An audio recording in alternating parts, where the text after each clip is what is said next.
Kapan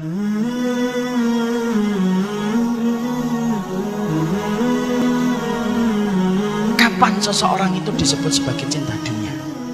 Ada 5. Kita bahas supaya kita mampu untuk mengenali apakah kita termasuk di dalamnya atau tidak. Yang pertama, kapan seseorang itu secara fix dan confirm itu disebut sebagai cinta dunia? Yang pertama, kalau dia itu menjadikan seluruh ibadahnya, ketaatannya, ibadah dan ketaatan yang dia lakukan pada kehidupan itu, harusnya ibadah dan ketaatan itu diniatkan untuk mendapatkan pahala di akhirat dan di surga. Tapi kalau orang sudah jatuh cinta sama dunia, maka seluruh ibadah dan ketaatan yang dia lakukan dan dia kerjakan bukan untuk mendapatkan rumah di surga, tetapi seluruh ketaatan dan ibadah itu dikerjakan, dilaksanakan untuk mendapatkan sekeping dari urusan dunia. Ini hati-hati nih. Jadi kalau orang itu terindikasi bahwasanya dia itu jatuh cinta sama dunia, maaf ya, ibadah yang harusnya ibadah itu diniatkan untuk akhirat, kalau orang jatuh cinta sama dunia itu enggak. Ibadah pun yang harusnya diniatkan untuk akhirat, dia niatkan untuk dunia. Sehingga ibadah yang dilakukan itu hanya untuk menunjang supaya dunianya itu menjadi sukses. Sholat, tapi untuk proyek. Puasa, tapi supaya dagangannya laku. Sedekah, supaya kemudian dia mendapatkan profit dan mendapatkan keuntungan yang besar. Padahal kita harus paham, harusnya seorang mukmin itu memahami sholatnya, puasanya, sedekahnya itu bukan untuk membangun dunia dia, tapi sesungguhnya seluruh ibadah kita itu untuk membangun akhirat kita. Karena rumah kita di surga itu tidak bisa kita bangun kecuali dengan komponen ketaatan-ketaatan yang kita lakukan pada kehidupan di dunia. Orang kalau sudah kesetrum dengan cinta kepada dunia, bukan hanya mubah yang dijadikan untuk mendapatkan dunia. Kalau perkara mubah untuk dijadikan dunia memang boleh. Tapi kalau orang kesetrum dengan urusan dunia, maaf, sampai urusan akhirat pun dia niatkan untuk mendapatkan dunia. Dan ini termasuk salah satu perkara yang tanpa kita sadari dibenci sama Allah. Banyak orang hari ini kalau melakukan ibadah itu yang dipikir pertama kali itu untuk mendapatkan profit dan margin. Sedekah. Tapi niatnya bukan untuk mendapatkan akhirat. Supaya padam api neraka. Kenapa api neraka tidak bisa padam kecuali dengan sedekah. Tapi ternyata kita menjumpai ada orang sedekah.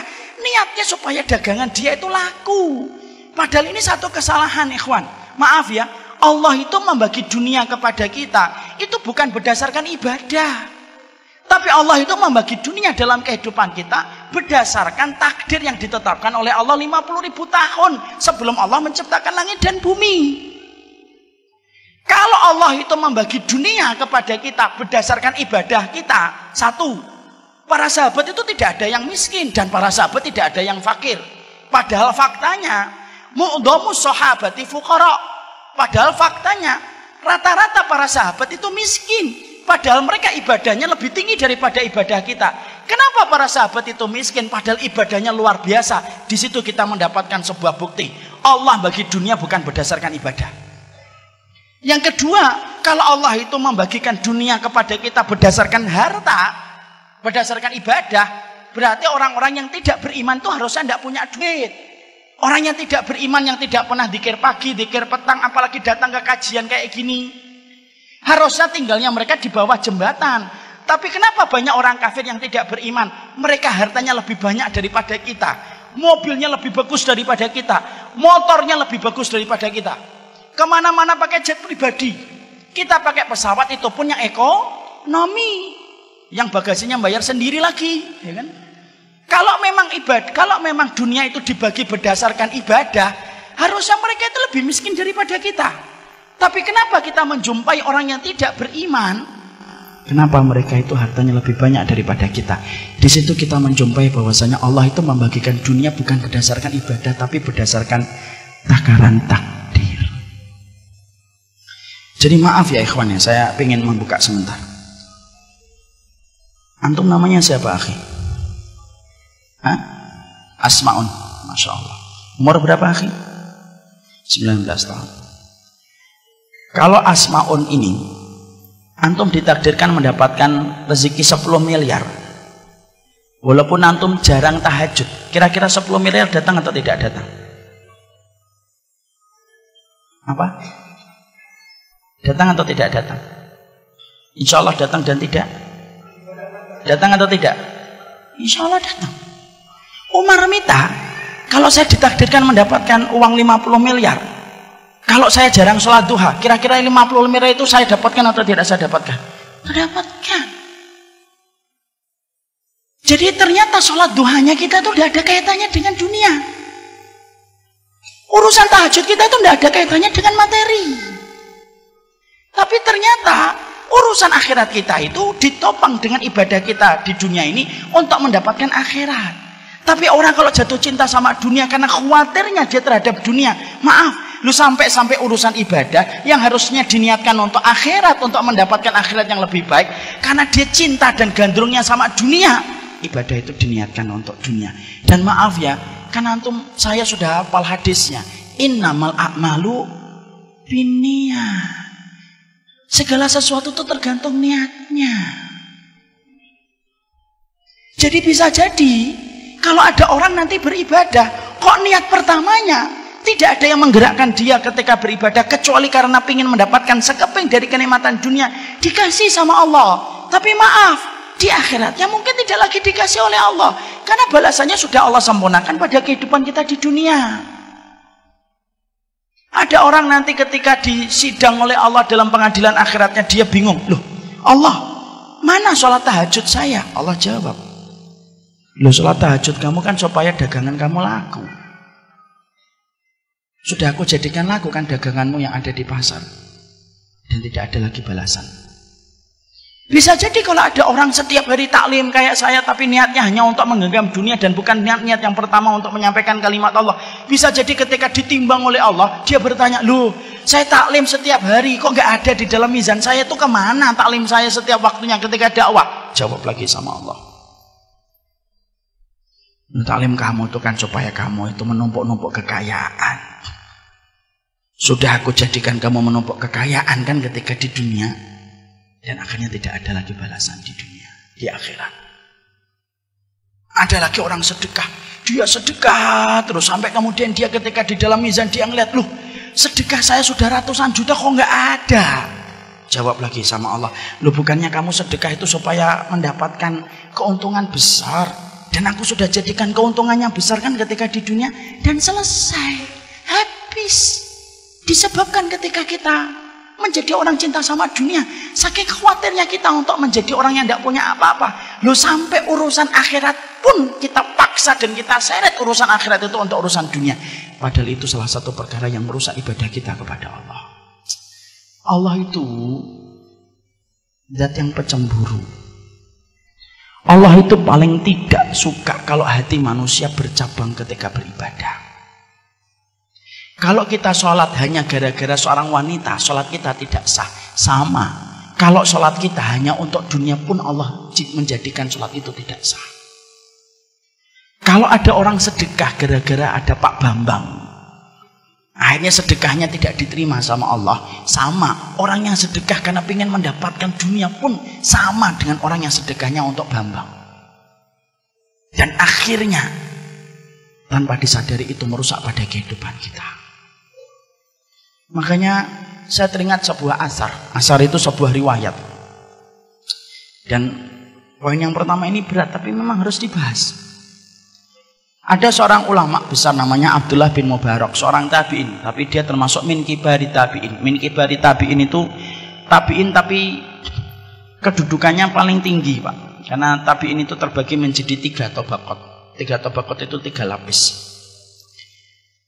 Maka kemudian Abdullah bin Mubarak ini aktivitas hobinya, Pak, sukanya itu nemuin para sahabat. Karena Abdullah bin Mubarak tidak mampu bertemu dengan Rasulullah SAW. Ketika beliau banyak ketemu dengan para sahabat Nabi SAW, Abdullah bin Mubarak itu ditanya, Abdullah bin Mubarak, kamu ini menemui para sahabat Nabi, Maka bagaimana para sahabat Nabi itu kalau membaca Al-Quran, dan apa surat yang paling banyak membuat para sahabat Nabi itu nangis? Abdullah bin Mubarak ditanya begitu. Abdullah bin Mubarak bisa bahasa Indonesia, Ustaz? Enggak, ini saya terjemahkan. Abdullah bin Mubarak lalu berkata, aku ini melazimi para sahabat satu persatu, dan aku perhatikan makannya, aku perhatikan taklimnya, aku perhatikan bagaimana sholatnya, dan aku pula perhatikan bagaimana para sahabat kalau membaca Quran. Para sahabat itu kalau membaca Quran, yang paling mereka nangis itu kalau sudah melewati satu surat. Apa surat yang paling banyak membuat para sahabat nangis? Surat Hud, surat yang ke-11. Makanya surat itu termasuk surat yang membuat Nabi itu beruban. Surat Hud. Kemudian Abdullah bin Mubarak melanjutkan, surat Hud yang banyak membuat para sahabat itu nangis. Apa ayat yang paling banyak membuat para sahabat nangis terseduh-seduh ketika melewati ayat-ayat di dalam surat Hud? Dijawab oleh Abdullah bin Mubarak, ayat yang paling banyak membuat para sahabat itu nangis adalah ayat yang ke-15 dan 16. Apa ayatnya itu? Man kana yuridul hayatad dunya wa zinataha nuwaffi ilaihim a'malahum fiha wa hum fiha la yubkhasun. Orang itu kalau dalam kehidupan di dunia, yang dia pikirin dan dia niatkan dalam kehidupan dunia, kok yang dipikir dunia terus, nuwaffi ilaihim a'malahum fiha wa hum fiha la yubkhasun. Kami kasih kepada mereka dunia sebagaimana niat yang mereka tanam, la yubkhasun, tidak dikurangi sama Allah. Orang kalau niatnya di dalam sholat, kok niatnya untuk dunia, dikasih dunia sama Allah sesuai niat yang dia tanam. Kalau ada orang kok dia sedekah, lalu sedekah itu niatnya untuk mendapatkan harta, mendapatkan mobil, mendapatkan rumah, hanya itu niatnya, Allah kasihkan rumah sebagaimana niat yang dia tanam. La yubkhasun, kata Allah, tidak dikurangi sama Allah. Tapi ingat, ayat ini tidak berdiri sendiri. Ada ayat yang ke-15, ada pula ayat yang ke-16. Apa ayat yang ke-16? Ulaika alladzi laisa lahum fil akhirati illan nar wa habita ma sana'u fiha wa batilum ma kanu ya'malun. Orang-orang yang semacam ini, kata Allah, maka bisa jadi nanti ketika di akhirat, ketika mereka di akhirat tidak mendapatkan apapun dari apa yang telah mereka lakukan di dunia, kecuali yang mereka dapatkan itu adalah neraka. Sia-sia apa yang mereka lakukan, batal atas apa yang mereka usahakan. Akhirnya di neraka tidak dapat apa-apa. Makanya sampai kita menjumpai sahabat Abdurrahman bin Auf. Sahabat Abdurrahman bin Auf itu kalau makan kurma agak besar, maka beliau itu nangis. Kalau ditanyakan kepada Abdurrahman bin Auf, mayub kika, yang membuatmu nangis itu apa wahai Abdurrahman bin Auf? Dijawab sama Abdurrahman bin Auf, yang membuat saya nangis itu dua. Satu, kurma ini lebih baik daripada kurma yang dimakan oleh Rasulullah. Ikhwan, Rasulullah itu makan kurma adalah kurma rodi, kurma yang jelek. Kapan Rasulullah itu makan kurma agak bagusan dikit? Ketika habis memenangkan Khaybar. Memenangkan Khaybar itu habis Hudaybiyah, sebelum Fathu Mekah. 2 tahun lebih dikit sebelum kematian Rasulullah SAW. Itu agak bagusan dikit karena Khaybar itu subur. Khaybar itu tempat yang subur, ikhwan. Maka Abdurrahman bin Auf itu saya nangis karena ingat kurma yang dimakan Rasul dalam hidupnya. Yang kedua, yang membuat saya nangis itu saya khawatir, jangan-jangan kurma enak yang saya makan ini, jangan-jangan balasan atas kebaikan saya di dunia, lalu tidak ada lagi balasan untuk saya karena Allah sudah menyegerakan balasannya di dunia. Lah Abdurrahman bin Auf itu nangis. Yang nanya nangis disebabkan ketakutan mereka, jangan-jangan amal mereka hanya diniatkan untuk dunia, sudah dibalas di dunia, lalu ternyata tidak ada lagi balasan dalam kehidupan di akhirat. Dan itu yang kita khawatirkan. Makanya inilah yang menjadikan kita memahami betul, urusan-urusan dunia itu jangan sampai menjadi niat kita beribadah. Dan maaf ikhwan, kalaupun antum beribadahnya sudah karena akhirat, Allah pasti akan mudahkan antum untuk mendapatkan dunia. Kenapa? Akhirat kalau sudah beres, apalagi cuma dunia. Karena akhirat itu harganya mahal dan tidak ternilai harganya. Apalagi dunia, semahal-mahal dunia itu masih bisa kesebut harga. Jadi kalau orang itu ibadahnya sudah karena akhirat, pasti Allah akan berikan kepadanya. Dunia dimudahkan oleh Allah, dan itu kecil bagi Allah.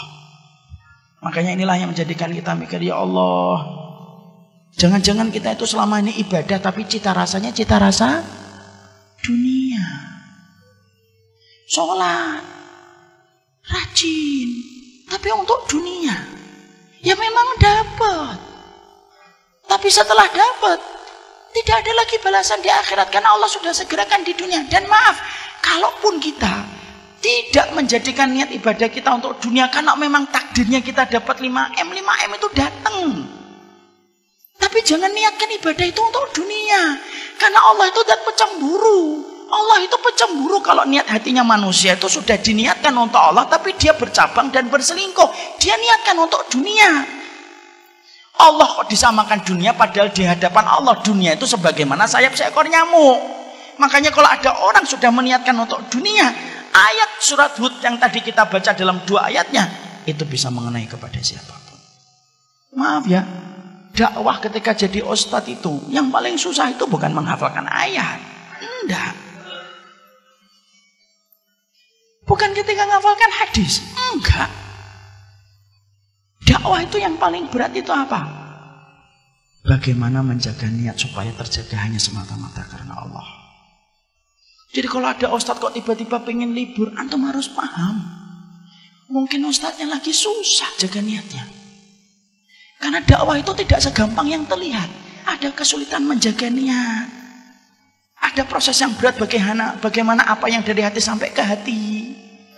Ada konsekuensi atas apa yang telah terucap. Itu dakwah. Dan ternyata kalau salah, tergelincir dalam masalah niat, berabi, selesai. Ustadz, kenapa sih kita membicarakan niat itu sampai sedetail ini, Ustadz? Loh, karena kita punya Allah yang paling detail ketika mengerti masalah niat. Kalau kita tidak punya Allah yang tidak detail melihat niat, mungkin kita tidak perlu membicarakan niat sampai sedetail ini. Tapi karena kita punya Allah yang dalam sujud kita, rukuk kita, Allah itu zat yang paling detail kalau sudah membicarakan tentang masalah hati dan niatnya. Makanya keplesetnya kita dalam niat itu lebih parah daripada keplesetnya kelamin.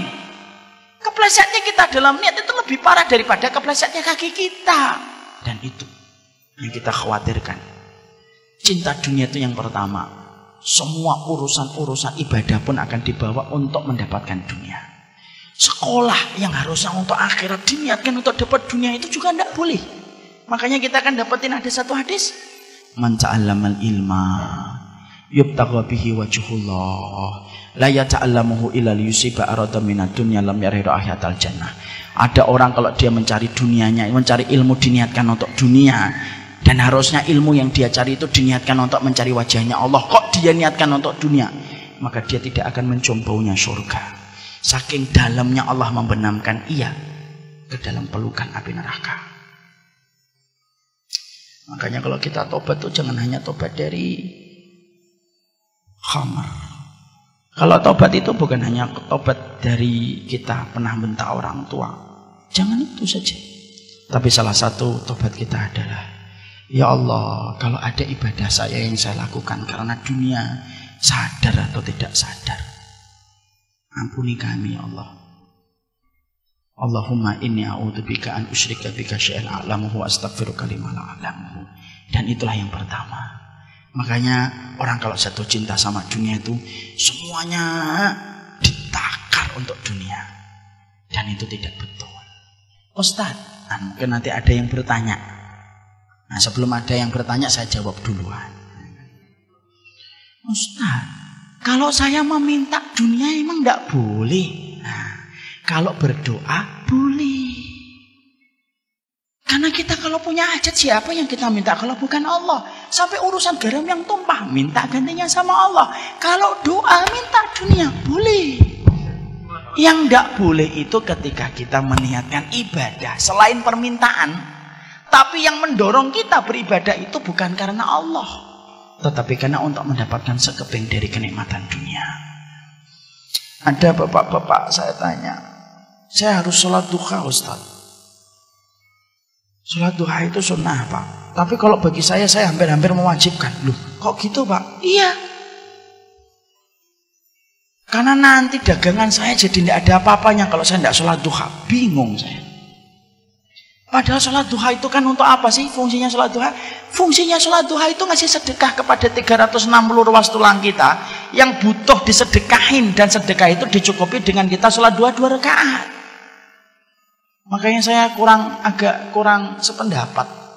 Kalau ada orang sholat duha yang pernah saya jumpai itu, sholat duha itu menghadapnya ke Ka'bah, ke barat, ke kiblat, setelah itu ke kanan, kemudian ke belakang, kemudian ke sebelah kiri, balik lagi ke depan. Saya tanya, kenapa harus gitu? Untuk menjaring dunia dari 4 arah mata angin. Masya Allah. Bingung saya.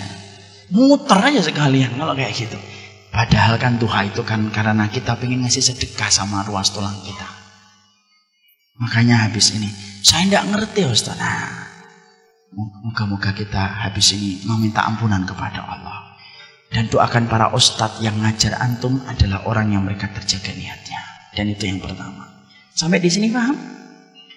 Yang kedua, jangan langsung mengatakan saya insya Allah nggak kayak gitu. Nah, itu penyakitnya orang yang gampang mentazkiyah dirinya sendiri. Yang kedua, kapan seseorang itu disebut fix dan confirm sebagai cinta sama dunia? Yang kedua itu dia memiliki sifat. Sifatnya itu sebagaimana dalam satu riwayat.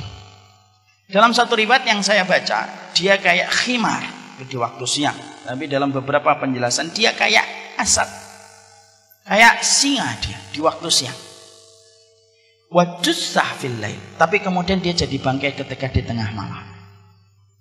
Orang yang jatuh cinta sama dunia itu akan terbaca dan tercermin bagaimana ketika dia itu menjalani aktivitas siang dan malamnya. Kalau siang, dia itu memiliki sifat sebagaimana singa. Singa itu lihat ikhwan, singa itu tajam kalau melihat buruan, itu kan singa. Maka orang yang jatuh cinta kepada dunia itu kalau pagi, duha, siang, sore, maka dia itu kekuatannya ekstra. Powernya itu luar biasa, tidak ada mati-matinya. Kalau batu baterai, alkalin dia. Terus dari utara lompat ke selatan, dari selatan lompat ke timur, dari timur lompat dia ke barat, terus diputar-putar itu. Tapi tepat ketika malam dia menjadi bangkai. Dia akhirnya jadi bangkai ketika malam, tidak pernah tahajud, tidak pernah qiyamul lail. Disebabkan keletihan dia di waktu pagi dan di waktu siang. Karena dia tidak sadar bahwasanya Allah turun langit ke sepertiga malam. Dia tidak pernah bangun dan tidak pernah punya semangat untuk bangun. Ratusan malam dilewati tidak pernah bermunajat kepada Allah. Tidak ada penyesalan ketika bangun di pagi hari. Tapi ketika ada satu proyek, satu kesempatan, gemericik harta, kok terlewatkan, penyesalannya terbawa sampai 3 tahun pun tidak hilang-hilang.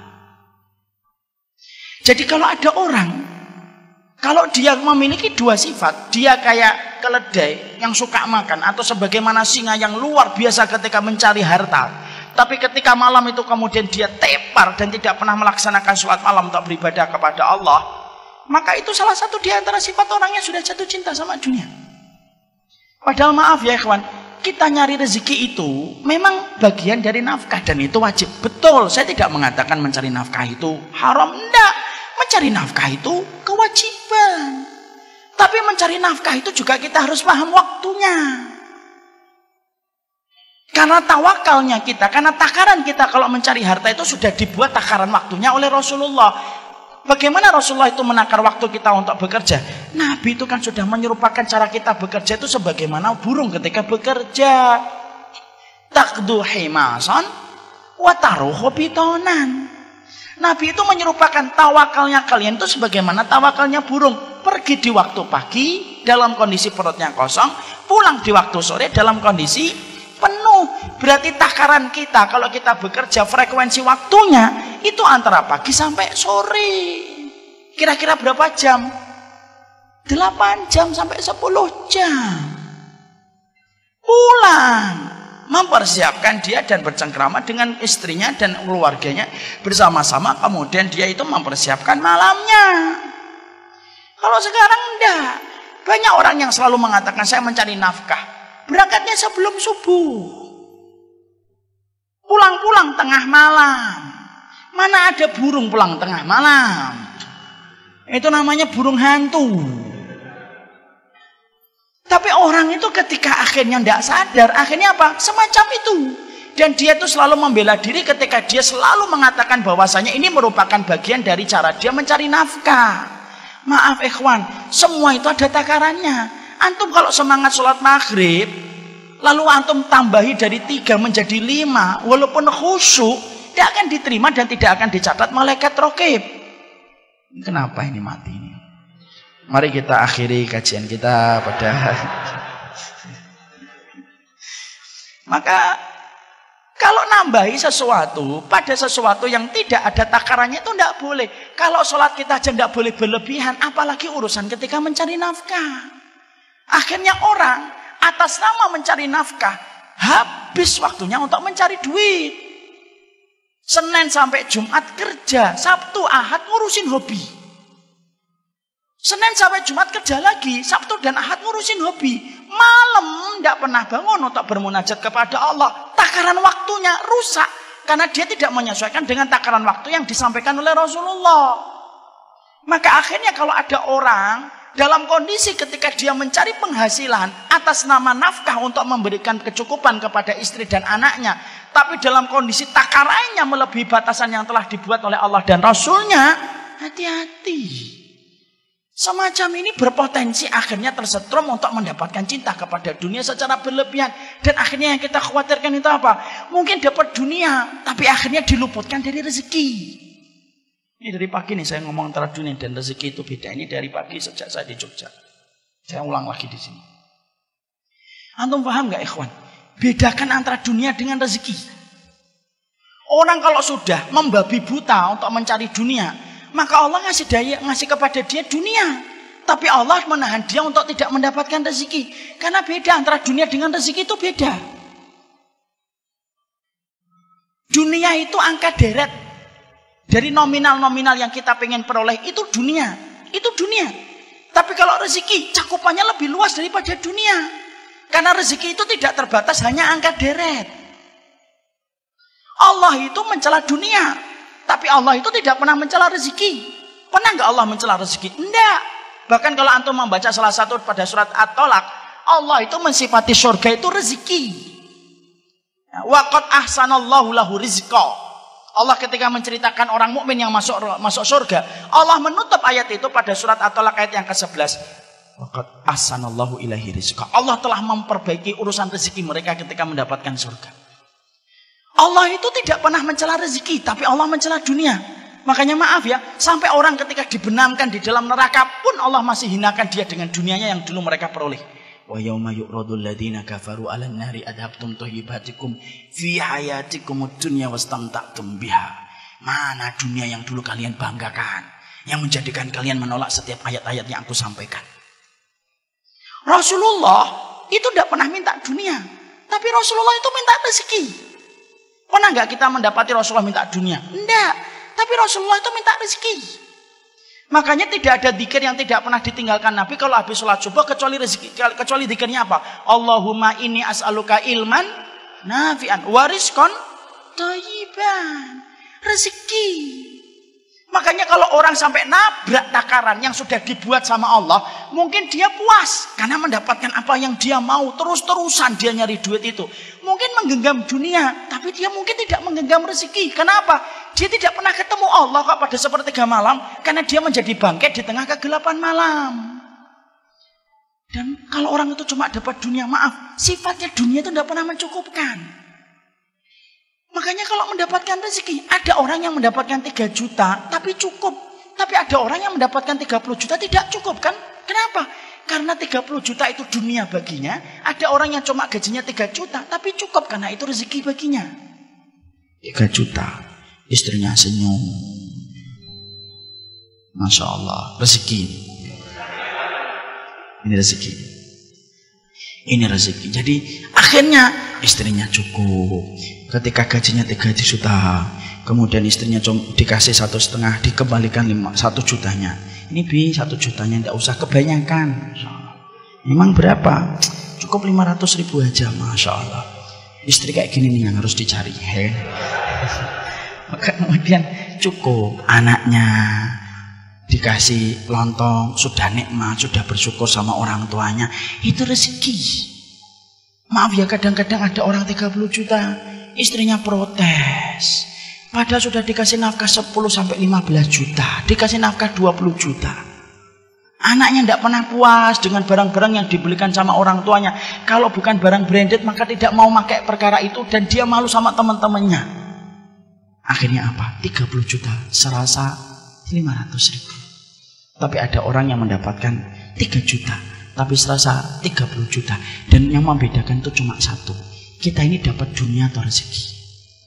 Makanya kalau kita kok tidak cukup, simple, berarti yang kita genggam dunia. Kalau ada kita ngeliat ada seorang ustadz, orang solih, biasa hidupnya, luar biasa tawakalnya, cuma mendapatkan mungkin 500.000 kok cukup, itu berarti rezeki. Saya itu punya teman-teman pondok saya di S itu Darus Syahadah, gajinya cuma 500.000, ya cukup gitu. Dan itu rezeki.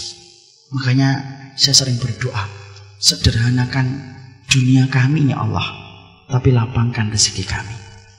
Karena yang menjadikan kita diberikan oleh Allah kenikmatan hidup dan kebahagiaan itu adalah rezekinya, bukan dunianya. Itu yang kedua. Yang ketiga, sudah tinggal 5 menit lagi, Masya Allah. Ini dunia atau rezeki, saya tidak ngerti ini. Maka yang ketiga, kita singkatkan. Yang ketiga, orang kalau jatuh cinta sama dunia itu yang ketiga, tidak peduli dia itu halal ataupun haram. Karena bagi dia itu yang penting dapat duit. Makanya omongan mereka itu seringnya apa? Mereka sering berkomentar, oh nyari yang haram aja susah kok, apalagi yang halal. Dan mereka akhirnya mencari apa saja supaya mereka memuaskan apa yang mereka dapatkan dan apa yang mereka peroleh.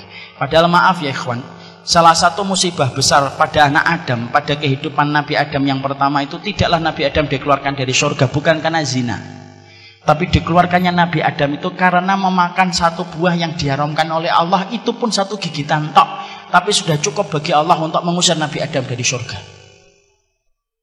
Masalah rezeki haram itu pengaruhnya besar pada kehidupan kita. Tidaklah anak kita susah dikasih tahu tentang ketaatan kepada Allah, kok saraf ketaatannya tidak tumbuh, padahal kita terus menyampaikan kalimat Allah. Gagalnya saya dan antum ketika menyampaikan kalimat Allah sama anak itu bisa jadi karena rezeki haram yang kita suapkan sama anak kita. Maka apa yang haram itu memadamkan cahaya ketaatan pada diri anak kita. Orang kalau sudah jatuh cinta sama dunia itu tidak peduli halal dan haram. Karena bagi dia yang penting dapat, karena sesungguhnya kepuasan itu didapatkan secara instan dengan apa yang dia genggam. Akhirnya dia tidak sadar mengambil yang haram, sembari dia tidak menyadari apa yang dia korbankan tidak sebanding dengan apa yang dia ambil. Dan kalau sudah orang itu tidak peduli tentang kamus halal dan haram, sampai kita ngomongin ini halal ini haram, ayah ngomong hari ini masalah halal dan haram, maka hati-hati. Orang semacam itu sudah confirm dia cinta sama dunia. Itu yang ketiga, dan ini panjang saya singkatkan. Yang keempat, apa orang yang kemudian confirm dan jatuh cinta kepada dunia itu? Yang keempat, akhirnya kewajiban dia mencari duit menenggelamkan semua kewajiban-kewajiban yang lainnya. Betul, nafkah dia cari, tapi menenggelamkan kewajiban yang lainnya. Menenggelamkan kewajiban dia untuk ikut taklim, tidak pernah ngaji. Selalu kalau kita ajak ngaji, yuk kita ngaji yuk, ada kajian itu di Masjid Agung Karanganyar.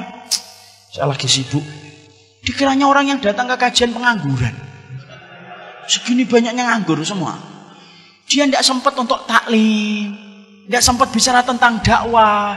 Diajak bicara tentang Palestina, tidak tertarik sama sekali. Palestina ada serangan Gaza lagi apa sih? Dan tidak peduli tentang itu. Karena apa? Hatinya dingin kalau sudah bicara tentang kewajiban yang lainnya. Jadi akhirnya dia selalu mengatakan profesi, karir saya. Karena itu yang paling penting. Dan kalau ada orang sudah meninggalkan dan menenggelamkan semua kewajiban yang lainnya, padahal salah satu pokok kewajiban dia itu adalah bagaimana dia itu menjadi hambanya Allah, ini rusak. Akhirnya anaknya pun tidak pernah dididik, kelingking kaki anaknya tidak pernah menempel pada kelingking kaki bapaknya di masjid. Suami istrinya ketika baca Quran tidak pernah diperhatikan. dalam kondisi tidak tahu apa-apa kemudian dia biarkan, istrinya kemudian tidak nutup aurat dia biarkan, anaknya tidak mengerti tentang agama Allah dia biarkan, dan selalu berkata, saya sudah sibuk dan letih mencari nafkah. Ini saya sampaikan kisah nyata ya ikhwan ya. Ini saya sudah sampaikan beberapa kali. Saya tambah beberapa menit Ustadz ya. Insya Allah kalau saya tambah, insya Allah jamaah jadi paham, dan kalau paham biasanya tidak ada pertanyaan Ustadz. Saya beberapa bulan, 1-2 bulan yang lalu, saya ini sholat Jumat di komplek perumahan saya. Ada anak muda di samping saya. Itu ketika sholat Jumat itu megang handphone, main handphone dia. Kanan, kiri, gitu. Sampai miring-miring karena main game. Saya liatin gitu, malah ngeliatin saya. Gimana sih ini? Tidak ngeliat main jenggot. Saya ngeliatin malah ngeliatin saya gitu. Saya mau ngingetin kan tidak boleh. Kalau saya ngingetin kan jadinya saya batal. Idza qulta li sahibika ansit wal imamu yakhthub faqad laghawta. Kalau kamu ngingetin orang diem ketika khutbah Jumat sedang disampaikan, kamu telah batal. Ditegakkan sholat Jumat, saya nempel sama dia. Sekali lagi kita ngambil ibrah ini bukan karena kita merasa lebih baik. Ini sering saya sampaikan karena saya khawatir kalau kita kena ujub pada diri kita. Maka saya nempel habis sholat Jumat. Nah, terus kemudian saya ajak bicara. Dik, ya om. Nah, saya dipanggil om. Tidak apa-apalah. Saya maafkan dia. Tadi kok sholat Jumat kok main game itu gimana? Iya, kenapa? Daripada tidur? Oh iya juga. Itu omongan ngena banget itu. Tapi maaf ya, saat itu saya tidak tidur. Saya ngeliatin dia. Terus saya ngomong, kenapa om? Loh, begini. Orang kalau sholat Jumat itu sebenarnya tidak boleh kemudian dia itu main apapun.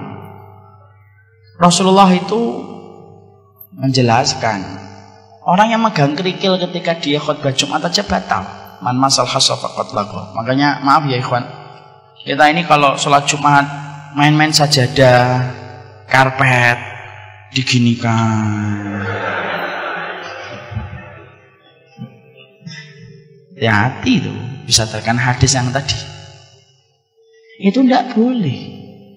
Anak ini baik loh, wallahi baik. Dia nggak sudah om saya mau buru-buru, enggak, didengerin. Jadi nanti kalau sholat Jumat itu sebentar kok 15 menit. Kalaupun 20 menit kok nggak selesai, biasanya nanti jamaah yang lain pada batuk-batuk. Mesti kode sama khotibnya kepanjangan. Cuma sebentar, dengerin aja. Handphonenya dimatikan. Nanti habis sholat Jumat baru dihidupkan lagi. Oh iya, saya baru tahu. Insya Allah. Kelas berapa? Kelas 9, berarti kelas 3 SMP. Saya tanya, bapaknya ada dik? Ada papa. Oh papa di mana? Di kantor. Sekali lagi kita nggak boleh merasa lebih baik daripada beliau. Kemudian saya tanya, emang papa nggak pernah sholat Jumat bareng kamu? Enggak, udah lama beberapa tahun enggak. Karena papa selalu di kantor. Kan kadang-kadang Jumat ada tanggal merahnya. Ya kalau tanggal merah biasanya kami rekreasi, pergi keluar kota. Pernah nggak diajarin bapak gimana sholat Jumat? Seingat saya nggak pernah. Yaudah ya om ya, saya pamit ya. Saya itu tenang, tapi juga mengingat mungkin kekurangan saya sendiri. Kenapa saya ngambil contoh sholat Jumat? Sholat Jumat itu sholat yang paling sederhana. Kalau kita ajarkan sama anak, duduk, diem, dengarkan, sholat Jumat, selesai. Kalau anak kita, dia tidak bisa sholat khauf, anak bisa maklum lah. Kalau dia tidak bisa istikharah, anak maklum lah. Kalau sholat Jumat sampai tidak tahu itu saya bingung. Tapi banyak orang tua kadang-kadang itu mengharapkan anaknya baca Quran, tapi dia tidak pernah baca Quran.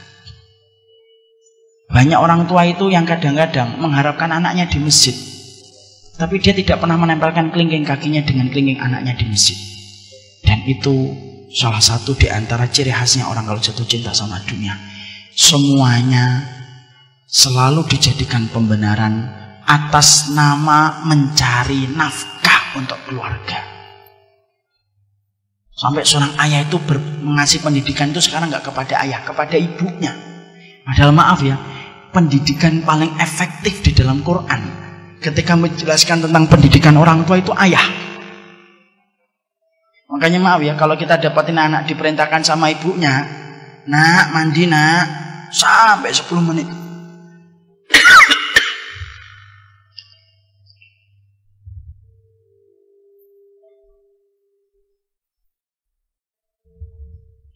Sampai 10 menit itu anaknya nggak ke kamar mandi. Tapi kalau bapaknya itu langsung berdem, langsung ke kamar mandi dia. Dan itu ayah yang berperan. Tapi karena ayah sering berkata, saya itu udah capek nyari nafkah. Kamu udah tahu saya keletihan. Akhirnya kewajiban semuanya tenggelam atas nama pekerjaan mencari nafkah. Dan itu cinta sama dunia. Dan yang kelima, yang terakhir, indikator orang itu jatuh cinta sama dunia itu yang kelima, yaitu adalah ketika sholatnya menjadi berantakan gara-gara masalah rutinitas dia mencari dunia. Maghrib pada sholat isya, isya pada waktu sholat subuh pada waktu sholat duhur, maka itu indikator orang itu sudah jatuh cinta.